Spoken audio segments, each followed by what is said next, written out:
Every so often, an idea comes along that is so simple, yet so profound, that you smack yourself in the head for not having thought of it yourself.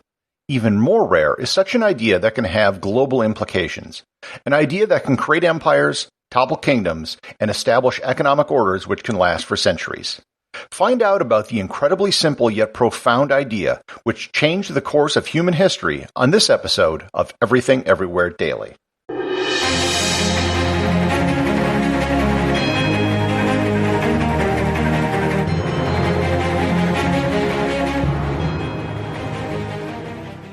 This episode is brought to you by the Travel Photography Academy. Have you ever been on a trip and wondered why your photos don't turn out like the images you see in travel magazines? If you're going to spend thousands of dollars on a trip and hundreds to thousands of dollars on a camera, you owe it to yourself to get the highest quality images from your trip. That's why I created the Travel Photography Academy. I set out to travel around the world in 2007 with an expensive camera, and I had no idea how to use it.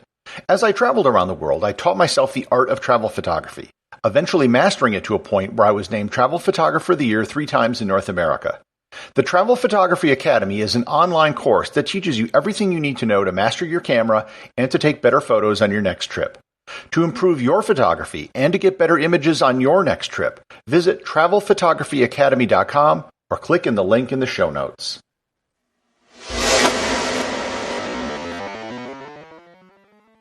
If you're old enough, you remember a time when suitcases didn't have wheels. You probably also remember the first time you saw a suitcase with wheels, and your first reaction was, like almost everyone else, why didn't I think of that? Sometimes great ideas are very simple. This episode is not about suitcases with wheels.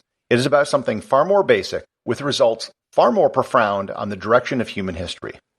So what is this incredibly simple invention which has changed the course of human history? It is the stirrup. Yes, the two hoops that hang off the saddle of a horse. The stirrup. You'd think that stirrups would have been figured out almost immediately after the domestication of the horse, or at least soon after the invention of the saddle, but that wasn't the case. It is believed that horses were domesticated about 6,000 years ago. A team from Cambridge University did a DNA study and determined that the first horses were domesticated in the grassy area of what is now Ukraine, southwest Russia, and western Kazakhstan. It was from here that domesticated horses spread throughout Europe and Asia. For several thousand years, saddles weren't used on horses. Horses were used to pull carts and chariots, and if they were ridden bareback or with a simple blanket. We know that the Romans, during the Republican period, did not use saddles, at least during Caesar's invasion of Britain.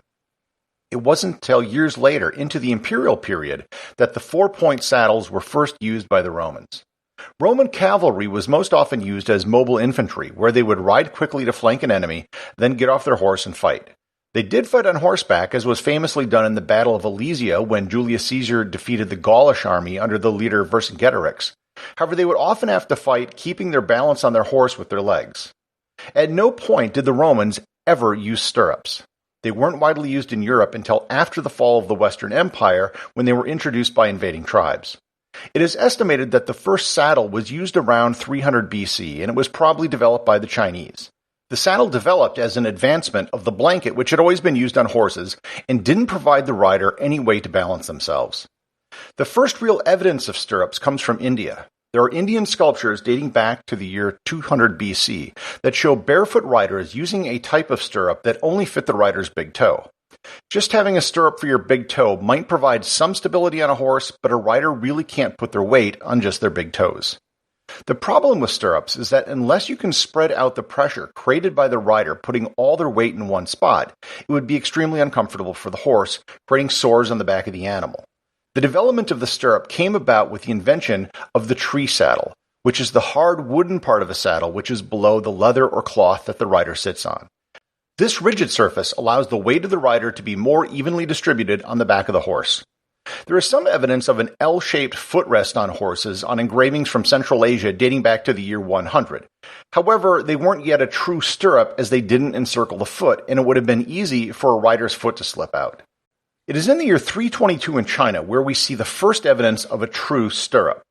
There are triangular stirrups shown in the carvings and tombs from the first Jin dynasty, as well as an actual stirrup which was found in a tomb in Anyang, China.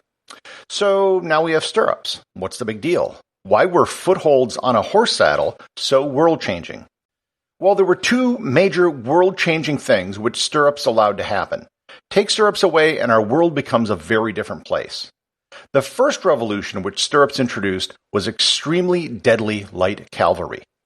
Archers had been shooting bows off the back of horses for centuries, but the stirrup changed the game entirely. The Mongols, who came from the grassy steppes of Central Asia, had a culture that was based on horses. They were able to conquer much of China, India, Central Asia, the Middle East, and Eastern Europe because of their ability to fire arrows on horseback. One of their famous techniques was to attack an enemy force on horseback while firing arrows. Then turn around, do a false retreat, firing arrows back at the enemy. As the enemy tired, they would then turn around and attack again, still firing arrows. Basically, because they could fire on horseback, they could do damage to their foes from a distance and never get touched. It was an absolutely devastating technique, which was used by the Huns centuries earlier and led to the downfall of the Western Roman Empire. Over in Europe, stirrups were used in a totally different way.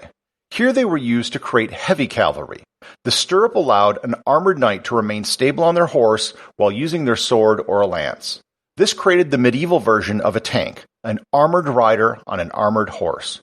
There is a great debate amongst historians called the Great Stirrup Controversy. This theory holds that the innovation of the stirrup allowed for feudalism to arise in Europe because it allowed for mounted knights. These knights were able to use their heavy armored cavalry to hold and control landholdings and control their local populations. It also led to the development of new weapons like the longsword, which replaced the axe in much of Europe because it was easier to use on horseback. The stirrup theory isn't universally accepted among scholars, but the use of the stirrup certainly contributed to the revolution in European warfare.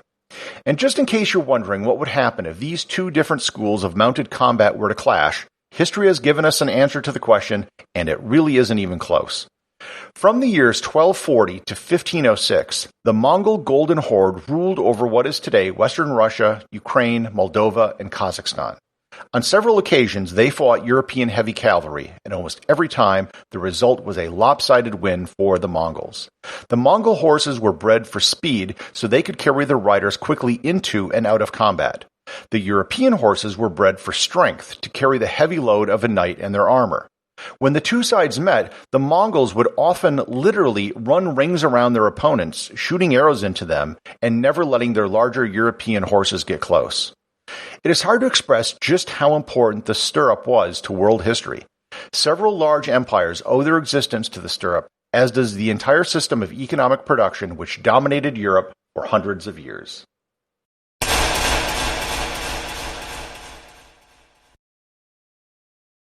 This is a brand new podcast, and as such, it can really use your support. If you know someone who is curious and you think would like the show, please share it with them.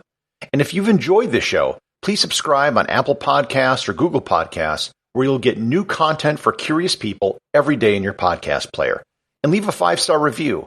More reviews can help the show be discovered by more people.